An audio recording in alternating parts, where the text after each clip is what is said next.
नमस्कार, स्वागत है आपका डॉक्टर साहिब में और मैं हूं आपके साथ सौम्य राठी। इस वक्त मेरे साथ बैठे हैं डॉक्टर प्रकाश सिन्हा, जो कि बिहार के सबसे जाने माने फेफड़े से जुड़े रोगों के विशेषज्ञ हैं। सबसे पहले डॉक्टर साहब नमस्कार, बहुत बहुत स्वागत है आपका।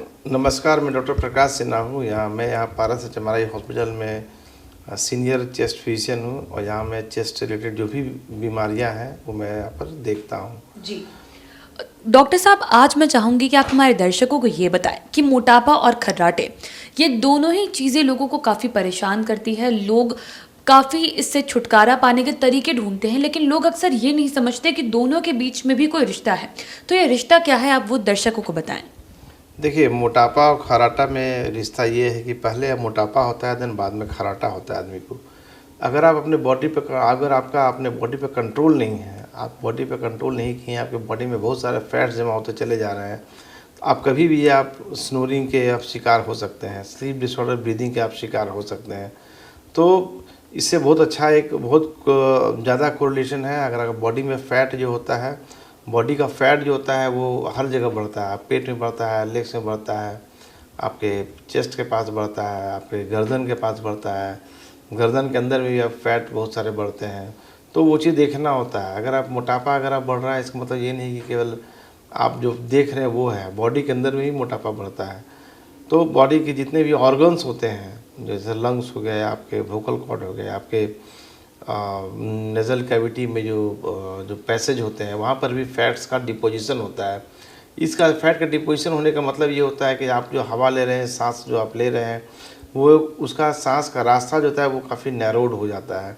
नैरो होने की वजह से जो प्रॉपर ऑक्सीजन जितना चाहिए आपके लंग्स के, आपके बॉडी के लिए, वो आपके लंग्स से हार्ट तक पहुंच नहीं पाता है। और इस कारण से क्या होता है कि अगर आप बार बार अगर आप स्नोर कर रहे हैं, बार बार अगर आप इस narrowing of Airways, narrowing of body organs के अगर आप शिकार हो रहे हैं, तो वो बॉडी आपका धीरे धीरे काम करना जो है कम कर देता है।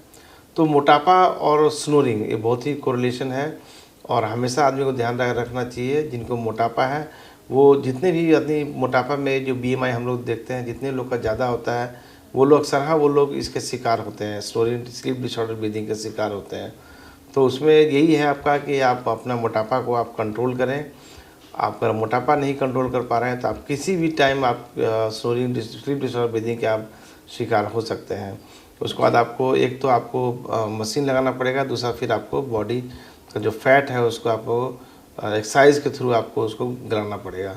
सो बेटर हो कि आप अपने डाइट पर, अपने एक्सरसाइज पर ध्यान दें ताकि आप स्लीप डिसऑर्डर, ब्रीदिंग से आप बच सकें। जी डॉक्टर साहब, मोटापा और खर्राटा अगर दोनों की समस्या एक व्यक्ति को हो तो क्या ये दोनों चीज़ें मिलकर किसी तीसरी बीमारी को जन्म दे सकती है? देखिए, मोटापा और खर्राटा अगर एक साथ अगर हो रहा है, उसमें क्या होता है कि जो आदमी मोटापा में क्या होता है कि पेट में भी फैट काफ़ी हो जाता है। तो उसमें क्या होता है कि आप जो सांस हम लोग लेते हैं, लंग्स नॉर्मली नीचे की ओर, पेट की ओर जाता है। बट अगर आप सांस ले रहे हैं, मोटापा अगर आपको है, तो आपका लंग्स जो है अंदर वो जाएगा नहीं, अंदर जाएगा नहीं तो आप सांस प्रॉपर आप ले नहीं सकते हैं। तो आप बहुत सारे कॉम्प्लिकेशंस जो होते हैं उसमें बाद में डेवलप हो सकता है। अगर आप सांस ठीक से नहीं ले पा रहे हैं तो आपको COPD या लंग एटलेक्टेसिस, बहुत सारी बीमारियां ऐसे होती हैं, वो उसके आप शिकार हो जाते हैं। क्योंकि आपका लंग जो होता है, नीचे का लंग आपका काम कर नहीं रहा है और जो थोड़ा बहुत लंग रिजर्वायर है उसी में काम करते रहता है। और दूसरा क्या है कि अगर आप ज़्यादा मोटापा के अगर आप हैं तो उसमें आपका लीवर की बहुत सारी बीमारियां होती हैं, CL लीवर जिसको बोलते हैं हम लोग। किडनी की भी परेशानियाँ बढ़ती हैं, या अगर चर्बी ज़्यादा बढ़ गया तो आप हार्ट अटैक के आप दायरे में आ सकते हैं, या ब्रेन स्ट्रोक के आप दायरे में आप कभी भी आ सकते हैं। सो बेटर हो कि आप डाइट को कंट्रोल करें ताकि आपका हेल्थ कंट्रोल में रहे और आप अपना वज़न हमेशा कराते रहें। अगर आप वज़न जो एक्यूरेट जो बॉडी वेट है, उसका बॉडी वेट जो है आपका हाइट के अनुसार, बॉडी सरफेस के अनुसार होता है, आप कंट्रोल करें उसे। जी उम्मीद करती हूँ कि डॉक्टर साहब ने जो सारी बातें बताई हैं आपने उन्हें ठीक तरीके से सुना और समझा होगा। इसी के साथ जल्द मुलाकात होगी अगले एपिसोड में। तब तक के लिए अगर वीडियो को फेसबुक पर देख रहे हैं तो पेज को लाइक करें, यूट्यूब पर देख रहे हैं तो चैनल को सब्सक्राइब करें। कमेंट सेक्शन या मेल बॉक्स के माध्यम से आप बता सकते हैं कि डॉक्टर साहब से आपके क्या सवाल हैं। धन्यवाद।